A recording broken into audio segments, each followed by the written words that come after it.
नमस्कार दोस्तों, स्वागत है आप सभी का ऑनलाइन क्लासेस में।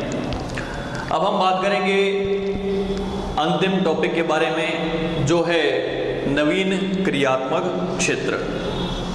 कौन कौन से नए क्रियात्मक क्षेत्र हैं प्रबंध के क्षेत्र में, तो हम बात करेंगे। आज जो व्यवसाय उद्योग में प्रबंध की महत्ता बढ़ने के कारण, क्योंकि आज का जो समय प्रतिस्पर्धा का समय है, इस प्रतिस्पर्धा के समय में जैसे जैसे प्रबंध का महत्व बढ़ता जा रहा है, वैसे ही कई क्षेत्र महत्वपूर्ण हो गए हैं। क्योंकि जैसे जैसे प्रबंध की व्यवस्था, प्रबंध की आवश्यकता, प्रबंध का महत्व बढ़ती जा रही है, वैसे ही एक उपक्रम में जो अलग अलग क्षेत्र होते हैं, वे सारे क्षेत्रों का महत्व जो है वो बढ़ गया है।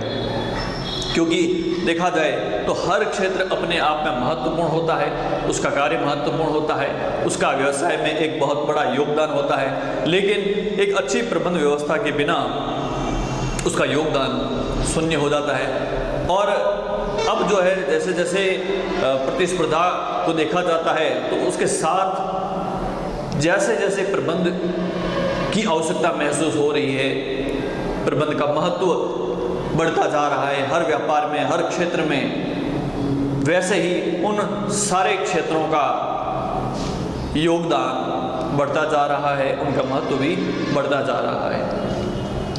लेकिन उद्योग की प्रकृति, आवश्यकता, उद्देश्य एवं क्षेत्र पर निर्भर करते हैं। लेकिन ये भी जो उसका महत्व है या प्रबंध का जो कार्य है, वो किस पर निर्भर करता है? उस उद्योग की प्रकृति, उसकी आवश्यकता, उसका उद्देश्य, उसके क्षेत्र पर निर्भर करता है। नवीन क्षेत्र जो है उसमें हम किन किन को शामिल करेंगे? और व्यवसाय के जो नवीन क्षेत्र हैं, तो उनमें हम बात करते हैं, हमने कुल मिलाकर के 15 क्षेत्रों को शामिल किया है, और उन 15 क्षेत्रों में प्रबंध की आवश्यकता को महसूस किया गया है। 15 क्षेत्रों में प्रबंध का महत्व जो है वो महसूस किया गया है।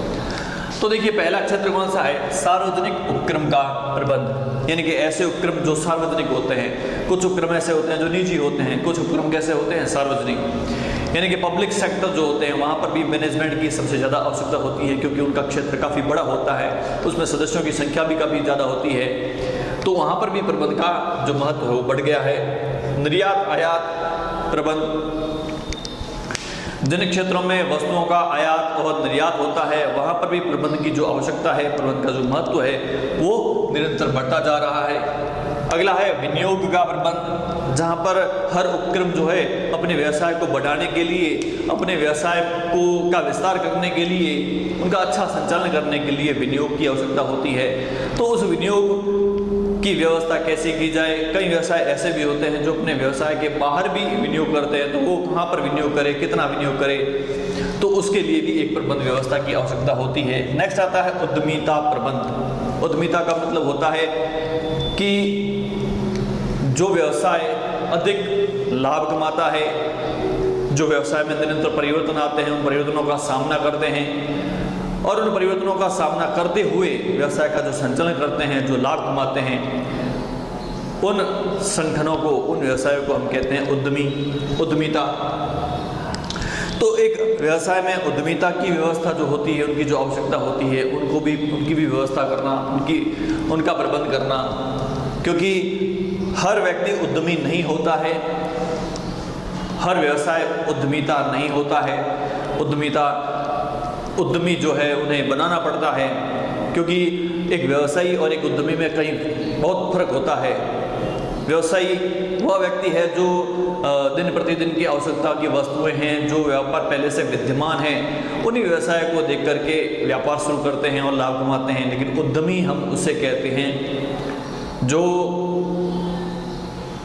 ऐसा कार्य करते हैं जो पहले विद्यमान नहीं है, मतलब कुछ नया कार्य करते हैं जिसमें 100% जोखिम रहती है, क्योंकि वो व्यवसाय चल भी सकता है, नहीं भी चले, और उनमें कई जोखिमें भी आती हैं, कई समस्याएं आती हैं, और उन समस्याओं का सामना करते हुए उस व्यवसाय का संचालन करते हैं। उसे हम क्या कहते हैं, उद्यमी कहते हैं। तो उनका भी प्रबंध करना, नए नए उद्यमियों का विकास करना, लघु व्यवसाय का प्रबंध करना, छोटे छोटे व्यवसाय जो होते हैं उनको भी संचालित करना, फार्म का प्रबंध करना, जितने भी फार्म होते हैं उनका संचालन करना, थोक और फुटकर व्यापार का भी प्रबंध करना, जो थोक व्यापारी होते हैं, जो फुटकर व्यापारी होते हैं, उनकी प्रबंध व्यवस्था करना, जोखिम एवं सुरक्षा का प्रबंध करना। भविष्य में देखिए जोखिम जो होती है वो ऑलरेडी पहले से अनिश्चित होती है, क्योंकि कभी भी हो सकती है, कितनी भी हो सकती है, कहीं पे भी हो सकती है।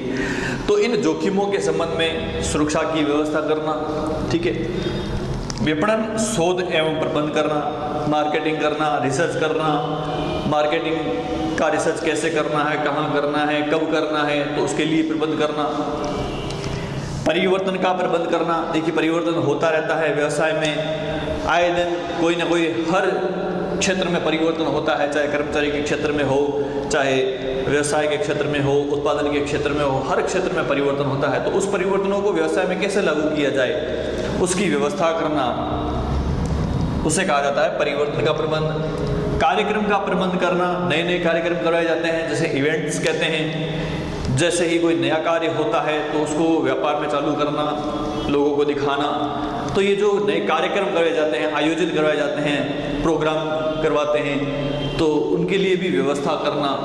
संघर्षों का प्रबंध करना, व्यवसाय में जितने भी संघर्ष होते हैं उनका सामना कैसे किया जाए। सीखने का प्रबंध करना, किसी कर्मचारी को क्या सिखाना है, कैसे सिखाना है, तो उसके लिए व्यवस्था करना। समय का प्रबंध करना और ज्ञान का प्रबंध करना, समय कैसे निकाला जाए व्यवसाय में, उत्पादन को बढ़ाने के लिए समय की बचत कैसे की जाए और ज्ञान में कैसे वृद्धि की जाए।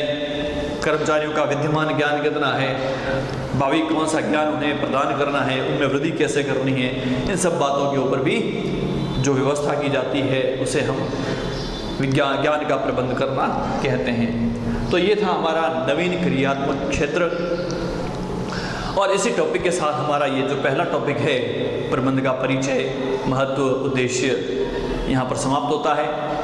अगले टॉपिक में हम अगले पार्ट के बारे में चर्चा करेंगे। धन्यवाद।